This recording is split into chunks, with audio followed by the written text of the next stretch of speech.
Glória a Deus, então, nós estamos no livro Atos dos Apóstolos, relembrando que esse livro, então, é um livro histórico, que conta a história, as atitudes, as ações, os atos dos primeiros apóstolos que começaram a igreja depois de Cristo, né? O capítulo 1 nós vimos, então, sobre a carta sendo escrita pelo evangelista Lucas a um homem chamado Teófilo, ou a um grupo de homens de Deus, ou a própria igreja, né? E vimos como é que Judas foi substituído por Matias, no qual nós entendemos que provavelmente mais tarde o apóstolo Paulo, quem foi o substituto verdadeiro de Judas, não Matias. Porque a gente entendeu isso, que Matias ele era um cara que apareceu ali apenas aquela passagem da escolha de substituição e nunca mais ele apareceu na Bíblia. Agora o apóstolo Paulo foi o próprio Jesus que escolheu a caminho de Damasco. Em Atos 2, queridos, é incrível o livro de Atos 2, porque quando Jesus ele aparece para os seus discípulos ressuscitado, ele fica, queridos, 40 dias entre os discípulos. E nesses 40 dias, Jesus vai ensinando tudo aquilo que eles não tinham entendido na hora. Jesus foi falando assim, sabe aquele cego que eu curei? Então, isso aí é uma coisa profética, que eu também quero curar. As pessoas são cegas espirituais, que não conseguem me ver. Sabe aquele surdo que eu curei? Pois é, isso é uma coisa profética, que eu também quero que surdos ouçam a minha palavra. Sabe aquele paralítico que eu levantei? Então, isso aí simboliza que eu quero levantar as pessoas de suas paralisias. E assim Jesus foi mostrando, foi apontando cada coisa naqueles 40 dias, preparando seus discípulos, em especial ali Pedro, Tiago e João, para dar seguimento ao seu reino. Momentos antes de Jesus, então, partir, evidente que, se você ler o Evangelho de João, ali em João vai falar que Jesus sempre prometeu o Espírito Santo para os seus discípulos. Ou seja, todo aquele poder que Jesus tinha para pregar, todo aquele poder que Jesus tinha para ministrar na vida das pessoas, aquele poder que ele curava, que ele transformava, que ele fazia milagres, não era uma coisa simplesmente do nada. Esse poder era o Espírito Santo que estava dentro dele. Era o Espírito Santo, o seu próprio Espírito, o Espírito de Deus Pai, o Espírito de Cristo que estava dentro dele, fazia com que ele operasse aqueles milagres. Interessante que Jesus veio a receber o Espírito Santo a partir dos 30 anos. Antes dos 30, Jesus era um cara normal, cheio de caráter, cheio de tranquilidade, uma pessoa maravilhosa. Mas a partir dos 30, quando ele é batizado, a pomba vem ali simbolizando corporeamente o Espírito Santo, ele recebe o Espírito Santo e ali começa o ministério poderoso de Jesus. Então, os discípulos estavam com essa preocupação. Senhor, como é que nós vamos levar adiante a tua obra? Nós temos que ter o teu poder. Nós temos que ter isso que o Senhor tinha. E Jesus dizia a eles: fiquem esperando que eu vou mandar do céu o mesmo Espírito que esteve sobre mim. Então Jesus, queridos, nesses 40 dias, ele fica entre os discípulos e ele deixa claro: eu vou subir aos céus agora, e a qualquer momento eu enviarei o mesmo Espírito que estava sobre mim, vai vir sobre vocês. É incrível.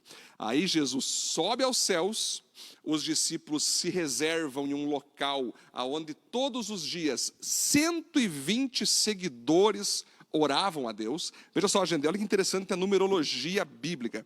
Tinha então ali 120 seguidores de Jesus, discípulos, simpatizantes de Jesus, que acreditavam em Jesus, esperando vir o Espírito Santo. Ou seja, eles estavam ali naquele local, no cenáculo, eles estavam ali orando, estavam buscando, porque Jesus disse que ia vir o Espírito Santo. Agora, como que ia vir o Espírito Santo, eles não sabiam. Como que surgiria o Espírito Santo, eles não tinham a mínima noção. E olha que interessante, gente, nesse mesmo momento, então, queridos, olha só, Jesus fica 40 dias com os discípulos, certo? Ele sobe aos céus. É interessante você imaginar Jesus conversando com Deus Pai lá no céu. Jesus dizendo: fiz minha parte, meu Pai. Salvei eles, morri por eles, ressuscitei por eles. Agora nós temos que salvar mais gente no planeta todo. Porém, eles precisam do Espírito Santo, né? Eles precisam daquele Espírito que esteve comigo, que está conosco. Aqui é Trindade, imagina que Trindade conversando ali no céu, né? Deus Pai operou com poder no Antigo Testamento, Jesus Cristo operou com poder ali nos Evangelhos, início de Atos, e aí vai se preparando, né, o Espírito Santo. O Espírito Santo chega e fala: agora é minha vez. Pode me enviar, que eu vou descer lá e vou entrar nessa galera para nós seguir com a igreja. Olha que maravilhoso isso, que maravilha o Espírito Santo. Agora, presta atenção aqui. Se você vê em Atos 2, vai estar escrito no versículo 1 o seguinte: quando chegou o dia de Pentecostes, todos os seguidores de Jesus estavam reunidos no mesmo lugar. Gente, que dia de Pentecostes, olha que coisa mais maravilhosa. Quando, queridos, Deus tirou o povo de Israel do Egito, ok? E tira o povo de Israel do Egito, 50 dias depois de saírem do Egito, eles então vão comemorar algo chamado Festa das Colheitas, Festa do Pentecoste. Interessante que nesses 50 dias depois, queridos, da Páscoa, que tem ali a Páscoa, que foi a libertação, onde teve o sangue de Jesus cobrindo ali os umbrais das portas, eles foram libertos. 50 dias depois, Moisés vai subir o monte e receber as revelações, as tábuas da lei, e dali depois de 50 dias, então, ele vem com as tábuas da lei, mostra os mandamentos, mostra ali o que Deus quer do seu povo. Então isso dá 50 dias, e Deus manda o povo de Israel, o povo judeu, comemorar a festa 50 dias depois, agradecendo por terem sido libertos do Egito, também glorificando porque as leis de Deus na tábua estavam estabelecidas, e comemorando as colheitas, as primeiras colheitas dos frutos, as primeiras colheitas do trigo. Todos os elementos alimentícios que havia ali, era depois de 50 dias. Olha que interessante, queridos, é muito legal nós perceber isso, que os judeus estavam comemorando essa exata festa, a festa dos Pentecostes. E nessa festa, pessoas do mundo inteiro vinham celebrar essa festa.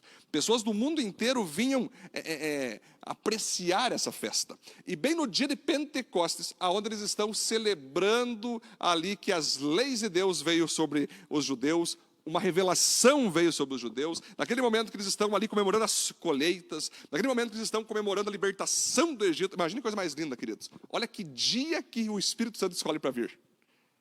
Aí vem a verdadeira revelação dos céus, desce do céu no dia de Pentecostes, vem com poder. A Bíblia fala que de repente se ouve um barulho, um vento impetuoso, um barulho de vento, e começa-se a ver em cima da cabeça daqueles discípulos, aqueles seguidores, línguas como de fogo, e o Espírito Santo então entra em cada um daqueles cristãos, queridos, entra em cada um daqueles seguidores, confirmando o quê? Que uma nova revelação chegou, a revelação agora interpretada de maneira espiritual, chega agora a colheita que vai haver sobre o planeta inteiro, de vidas sendo salvas, chega a alegria mais maravilhosa que um ser humano pode ter, que é o Espírito Santo, e aí o Espírito Santo vem com poder, ele entra então no espírito daqueles cristãos, porque nós seres humanos somos compostos por 3 partes, corpo, alma e espírito. O corpo é onde a gente come, bebe,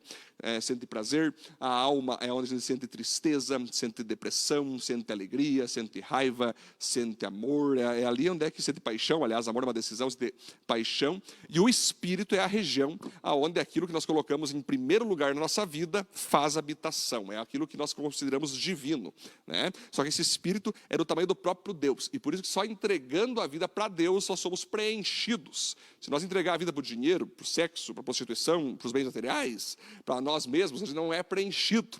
Então, os cristãos estão ali. Quando eles menos esperam, no dia da festa dos Pentecostes, e daí que entra a famosa expressão pentecostal, o crente pentecostal. Por quê, queridos? Porque naquele momento, o Espírito Santo entra dentro do espírito daqueles discípulos, e eles começam a falar novas línguas, mas o mais interessante é que ali com certeza teve manifestação de língua dos anjos, de línguas sobrenaturais, mas principalmente houve ali línguas naturais. Você veja só que interessante nós entender isso, queridos. Aqueles judeus então, quando eles recebem o Espírito Santo, eles ficam então que nem loucos na presença de Deus. Quem sente a presença sabe da maravilha que é sentir o Espírito Santo. Santo, quando ele te pega, quando você ouve a voz dele, você fica louco, você fica maravilhado, é a coisa mais linda do mundo, né? Aqueles discípulos não começam, aqueles judeus começam a falar em grego, começam a falar ali em outras línguas, começam a falar em línguas de várias outras nações, justamente as nações representadas por os moradores que foram celebrar a festa. Aí imagina você, querido, imagine você. Você está indo numa festa, certo? Aí você está junto com um italiano, você é brasileiro, tem um italiano do teu lado. Aí uma pessoa começa a falar com você, glorificando a Deus em português. E você fica, o cara deve falar português, mas ele é judeu. Aí o teu amigo italiano, você está falando em italiano comigo ao mesmo tempo. Imagina só isso, gente. Como que se explica isso? Aí depois, então, podemos pensar que poderia ter, então, alguém falando em línguas voltada para uma nação, para a Grécia, outra língua voltada para Roma, outra língua voltada, enfim, para as nações que estavam ali. Por que Deus permitiu que isso acontecesse, queridos? Porque Deus não é brasileiro, Deus não é judeu, Deus não é italiano, Deus é planet. Deus é mundo, Deus é mundial. O evangelho de Jesus não era para ser só para os judeus, como os judeus inicialmente pensavam.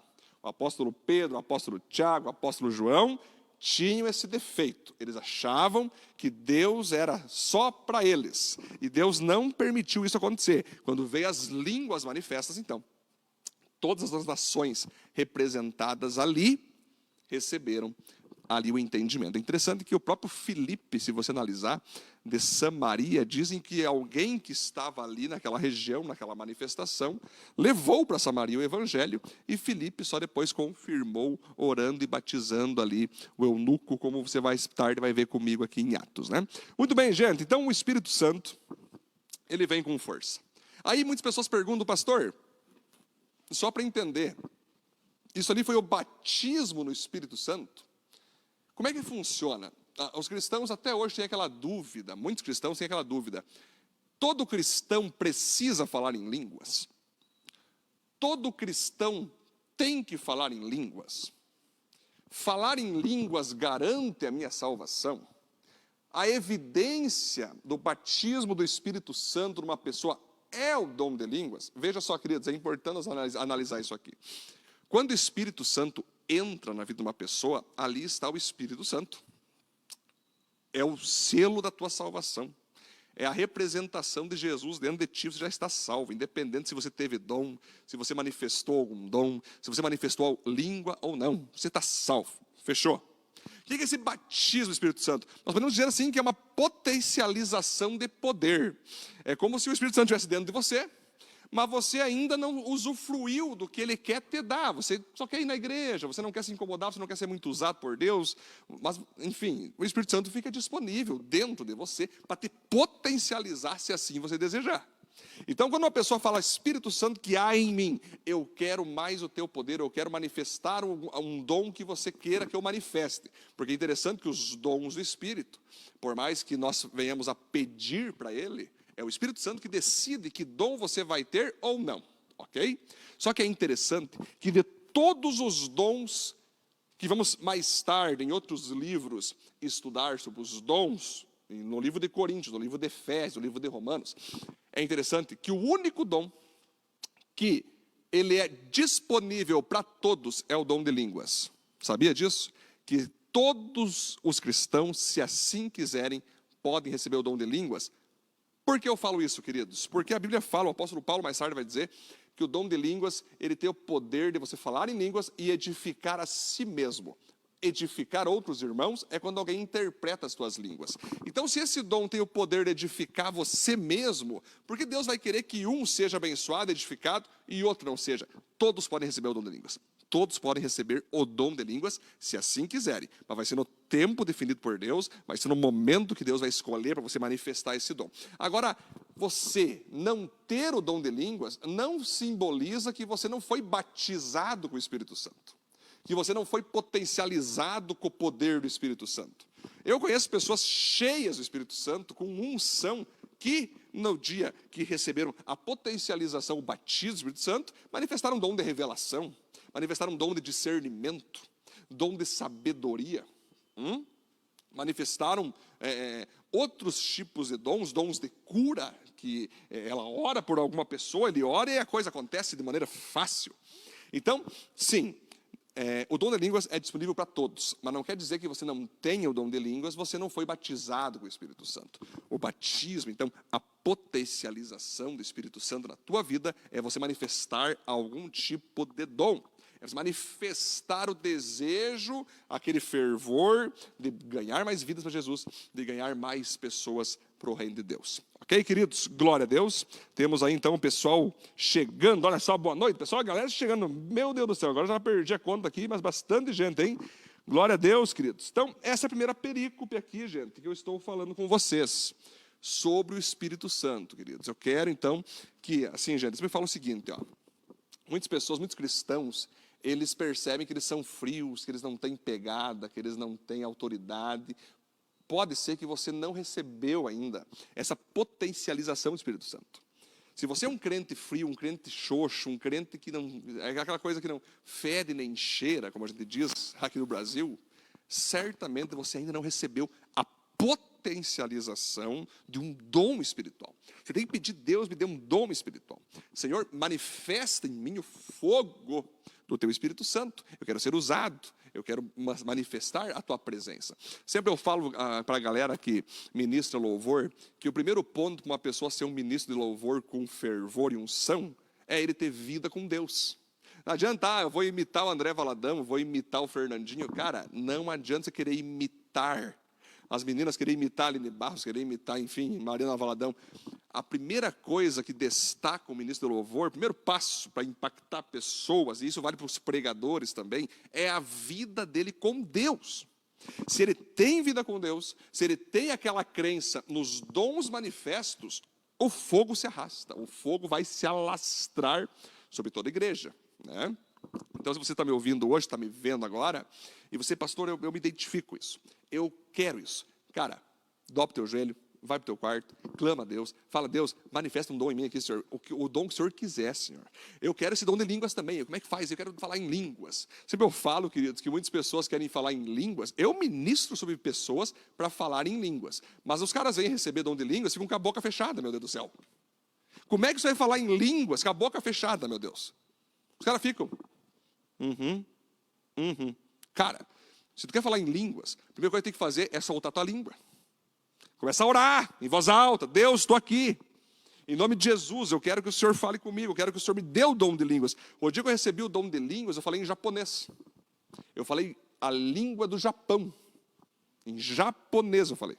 Eu lembro até hoje como foi o dia que eu recebi o dom de línguas. E depois comecei a falar vários tipos de língua. Porque o dom de línguas, queridos, ele tem a língua que você pode falar de um outro país sem você perceber. Ele tem a língua angelical, que você pode estar falando uma língua dos anjos. Ele tem a língua sobrenatural, que só você e Deus podem saber. Mesmo você não entendendo, porque muitas vezes a língua sobrenatural, você pode não estar entendendo, mas Deus está entendendo e está te abençoando. Agora, existem muitas línguas, por exemplo, eu falo em línguas, várias vezes, né? E eu muitas vezes estou falando em línguas e eu mesmo estou interpretando as línguas que eu estou falando. Também é bem tranquilo isso acontecer. Então, gente, busque os dons, busque o poder de Deus, busque a manifestação do Espírito Santo. Depois, nós vamos ver aqui, queridos, que logo que o Espírito Santo desceu, então, sobre os primeiros discípulos. Interessante, olha que lindo isso, gente. A primeira pessoa que pega a palavra, levanta, né, para pregar o evangelho, olha quem que se levanta, o apóstolo Pedro, queridos. O apóstolo Pedro, então, ele se levanta e ele fala, queridos, o que está acontecendo aqui não é nada normal, fiquem tranquilos, ninguém aqui está bêbado não, porque muitos estavam achando que os discípulos estavam bêbados, muitos estavam dizendo que esses caras estão bêbados, agora está na luz do dia, o que está acontecendo aqui é o que o profeta Joel profetizou quando disse que nos últimos dias, diz Deus, derramarei do meu espírito sobre toda a carne, terão visões, terão sonhos e vão manifestar a glória de Deus. O espírito que Joel estava profetizando acabou de estar dentro de nós, acabou de vir sobre nós e vocês estão vendo nós agora manifestar esse espírito. E aí, queridos, vocês vão ver que o apóstolo Pedro, ele vai fazer algumas citações sobre os judeus. Aí ele vai dizer o seguinte: ei, vocês judeus, vocês assassinaram Jesus. Vocês mataram Jesus. Vocês não conseguiram suportar a verdade que Jesus disse e vocês mataram Jesus. Mas fiquem tranquilos, sem vocês perceberem, era o próprio Deus permitindo que o nosso Senhor e Salvador morresse por nós numa cruz, ressuscitasse no terceiro dia e hoje nos enviasse o Espírito Santo da salvação, o Espírito Santo que vocês estão hoje vendo aqui. Aí vocês vão perceber também, queridos, que ele vai falar de Davi, quando Davi diz que viu o Senhor ao lado direito. Eu via sempre o Senhor comigo, porque Ele está ao meu lado direito, para que nada me deixe abalado. O próprio Davi, então, vai, sem ele perceber na época dele, estar dizendo sobre Cristo, que Jesus não teria o seu corpo destruído, que Jesus teria o seu corpo apenas crucificado e ressuscitar ao terceiro dia, confirmando que ele era Deus. Pedro vai seguir aqui, então, pregando o evangelho com poder, com glória. Imagina, a primeira pregação da história da igreja cristã foi o apóstolo Pedro que pregou. Imagine só, aquela multidão ouvindo. Naquele momento, a multidão fica tão chocada que ela pergunta para Pedro: Pedro, o que a gente tem que fazer então, cara, se nós estamos perdidos? Nós acabamos matando Jesus ressuscitou, mas eu posso ter o Espírito Santo, eu posso ter essa salvação, o que vai acontecer? Aí Pedro fala, bem simples: arrependam-se dos seus pecados, sejam batizados nas águas e vocês vão receber então o Espírito Santo sobre vocês. Naquele dia, queridos, o apóstolo Pedro, naquele apelo que ele fez, ele ganhou 3.000 pessoas. Que espetáculo! O homem que negou Jesus 3 vezes, o homem que foi perdoado por Jesus 3 vezes, é o mesmo homem que agora ganha 3.000 pessoas. 3.000 pessoas, uma multidão de pessoas. É interessante que quando você vê Jesus falando para Pedro: Pedro, você é Cefas, né? Você é Simão Cefas, mas a partir de agora eu vou te chamar de rocha, Petra, Pedro, porque sobre essa pedra eu edificarei a minha igreja. Por que sobre essa pedra? Momentos antes, Pedro disse que Jesus era o Filho do Deus vivo. Tu és o Cristo, o Filho do Deus vivo. Então, sobre essa afirmação, Jesus faria a sua igreja. Porém, é interessante que, também de modo natural, de fato, quem ganhou os primeiros cristãos, a primeira multidão, que foi o alicerce da igreja cristã até os tempos de hoje, foi Pedro. Pedro, então, de fato, nesse sentido, não se tornando um papa, como os católicos acreditam, que de Pedro, então, veio os papas e viram porta-voz de Deus, tem nada a ver isso. Porque Jesus, ele que é a rocha, ele que é a pedra, mas no sentido de estabelecimento da igreja na terra, de fato, o apóstolo Pedro deu a sua contribuição, ganhando 3.000 pessoas numa pregação. Agora você veja que interessante, né, queridos? Nós podemos perceber que o sucesso espiritual não está primeiramente no ministerial. O que é o ministerial? É o que eu faço para Deus dentro da igreja. O que é a minha missão? É o que eu faço para Deus fora da igreja. Mas você veja o que é o combustível, o que é aquilo que vai fazer eu ferver para vencer um sucesso dentro ou fora da igreja. É a vida com Deus. É a intimidade com o Espírito Santo. Primeiro Pedro é cheio, primeiro Pedro recebe dons, primeiro Pedro recebe a capacitação, e aí sim, ele é um sucesso. 3.000 pessoas, e ele vai curar depois paralítico, ele vai depois fazer várias outras coisas que vamos ver no decorrer do livro de Atos, maravilhosas, né? Quer ser um sucesso com Deus? Busca Deus. Quer ser um sucesso ministerial? Busca Deus. Quer ser um sucesso na tua missão? Busque a Deus. Não são coaches que vão te dar isso. Não são psicólogos que vão te dar isso. Não são pastores que vão te dar isso. É o próprio Deus. A tua intimidade com Deus, a tua vida, como diz o Marcos Scott, né? O que você vai ser em público é só definido naquilo que você vai ser no secreto. Antes do palco tem que haver o altar. Como está o teu altar para Deus vai definir como você vai ser no palco. Esse é o jogo, onde você vai poder ser usado por Deus. Depois, Nós vamos ver aqui, queridos, na terceira e última perícope, né, que é a vida dos primeiros cristãos. Eu vou até ler para vocês aqui, que interessante, gente. Olha que legal. Depois que os 3.000 foram ganhos por Pedro, então, você veja, de um dia para o outro, no primeiro momento que o Espírito Santo desce para a terra, queridos, aquela igreja que tinha 0 membros, agora tem 3.000 membros. Como é que você imagina uma coisa dessa, queridos? Os caras não tinham estrutura, os caras não estavam preparados para nada, meu. Mas numa pregação, a membresia da igreja primitiva foi ali de 0, aliás, de 0 não, né? De 120, que tinha 120 seguidores, que já era, então era de 120 para 3.000 pessoas. Olha o que acontece aqui. A vida dos primeiros cristãos. Os apóstolos faziam muitos milagres e maravilhas, e por isso todas as pessoas estavam cheias de temor. Todos os que criam estavam juntos e unidos e repartiam uns com os outros que tinham. Vendiam suas propriedades e outras coisas e dividiam o dinheiro com todos, de acordo com a necessidade de cada um. Todos os dias, unidos, se reuniam no pátio do templo e nas suas casas, partiam o pão e participavam das refeições com alegria e humildade. Louvavam a Deus por tudo e eram estimados por todos. E cada dia o Senhor juntava ao grupo as pessoas que iam sendo salvas. Você veja que imediatamente aqueles apóstolos tiveram que se reunir então de maneira dupla.